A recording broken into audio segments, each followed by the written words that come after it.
點樣成為自己最佳嘅內在父母，去照顧自己受傷害嘅內在小孩咧？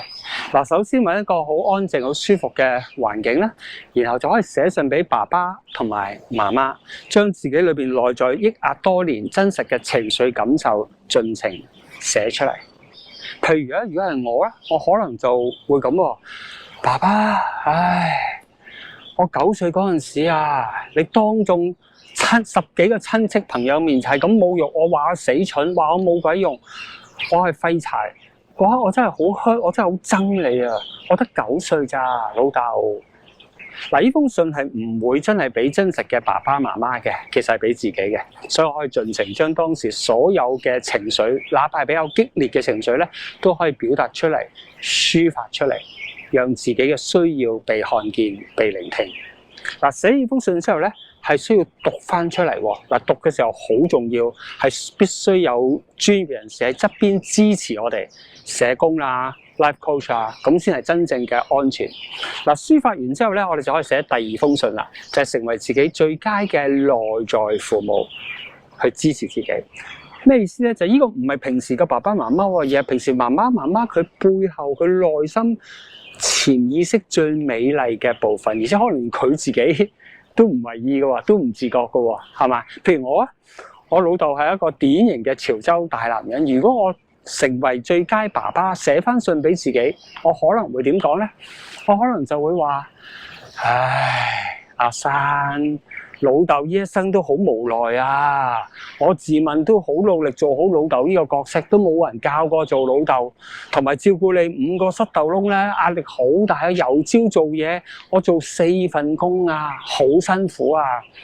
仲要照顧你嘅感受，我都唔照顧我自己嘅感受，哎呀，點照顧你啊？同埋，哎呀，對唔住啊，我知我傷害咗你，我都成日發脾氣鬧你哋，因為我鬧得自己仲甘啊！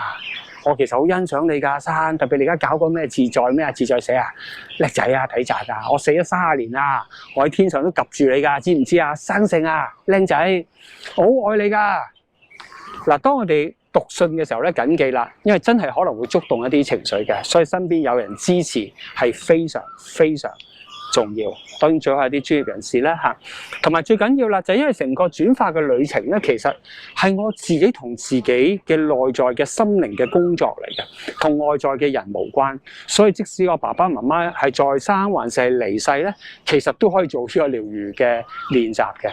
同埋咧係一般呢個練習係要做好多次嘅，唔係一次就解決晒嘅，因為情緒係千層高，一浸一浸嘅。咁做到幾時啊？做到直到有一日，我再諗翻我過去，諗翻起我童年嘅傷痛，我只係剩翻感恩。我感恩我有過呢個經歷，我有感恩我一個會鬧我、會打我嘅老豆，其實佢都好陰功，係嘛？即係當我能夠真正感恩咧，我就真正成熟。呢個內在小孩就戒咗奶啦，佢真正長大，真正療愈咗啦。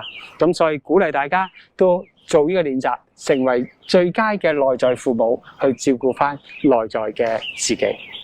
希望呢個 video 對你有價值，可以幫手分享開去啦，讓更多人受惠。可以 follow、subscribe 我哋嘅 page， 亦都可以捐款支持我哋拍多啲正片，讓更多市民受惠。Thank you，衷心多謝你收睇。